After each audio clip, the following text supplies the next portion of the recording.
Another deficit defense, attack. I must destroy anyone who exposes my shamefulness. Those of you that work with executives in corporate America, and I started my career out as a psychologist with Hewlett-Packard, this is really prevalent. It is something of a narcissistic defense, but it is really relevant when it comes to shame-based trauma.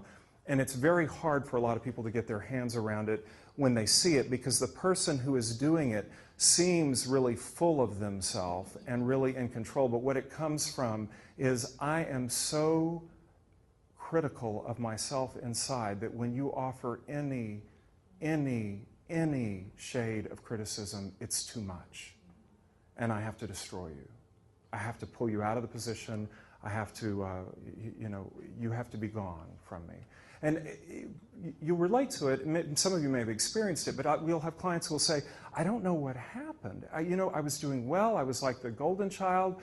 Everything was, and all of a sudden one day I walked in and they wouldn't take my calls, and I couldn't get through. And it switches like that often for them, because the other person, whatever they've done, inadvertently shamed them, showed them some aspect of themselves that they internally felt very flawed about, and they were pushed aside. They couldn't tolerate it. And the ones that have actually done really well often in those organizations or around that particular executive are the ones that are often very skilled at, they have great radar and antenna at picking up on what's going to be shameful.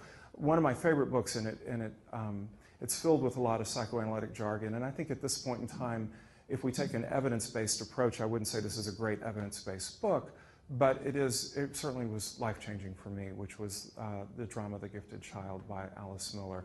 And she talks a lot about narcissism and the children of narcissists, how we develop this exquisite radar as adults. And many of us become therapists, by the way, because we have this great radar, because we can pick up when the winds are shifting.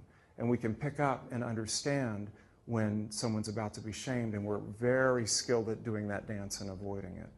And it's been something that actually has served me very well, I have to say, in my life, because I've been able to work with folks that others wouldn't work with, because you could pick up and you wouldn't shame them in that aspect. But those that are not savvy to it are usually really taken back when they run into someone that's using this defense.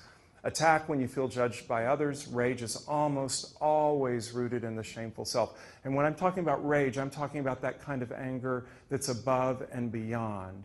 It's almost an anger that's not attached to a target. It is pervasive.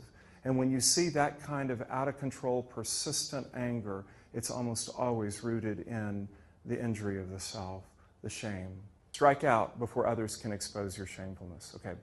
A deficit defense of adopt expectations. If I'm to be loved, I must fulfill my parents', my spouse's dreams and expectations of me. Alice Miller, quote from her, many people suffer all their lives from an oppressive feeling of guilt, the sense of not having lived up to their parents' expectations. This feeling is stronger than any intellectual insight that it is not a child's task or duty to satisfy his parents' narcissistic needs. It's always interesting to me how unavailable this often is for our clients, and how prevalent it is, in that they live their lives out living their parents' dream. Maybe not literally, in the terms of maybe they're not, maybe the parents' dream was to become a physician and maybe they don't become a physician, but when you get down to the root of it, they live the life that the parents always wanted to live and couldn't, and they live their life according to their dream. They reach their 40s and 50s, classic midlife crisis kind of thing, where they've lived it, they've adopted the expectations of others, earning validation, and they turn around one day and say, I don't know who I am, and this is not meaningful to me, and I've created all these things, and I've been all these places and done all of this, and it doesn't mean anything to me. And it's often because they're engaging in this particular defense because of the lack of self-validation, living someone else's life, living the life you should live instead of the life that is authentic. How do you get someone to begin to foster a sense of self who really has no sense of self?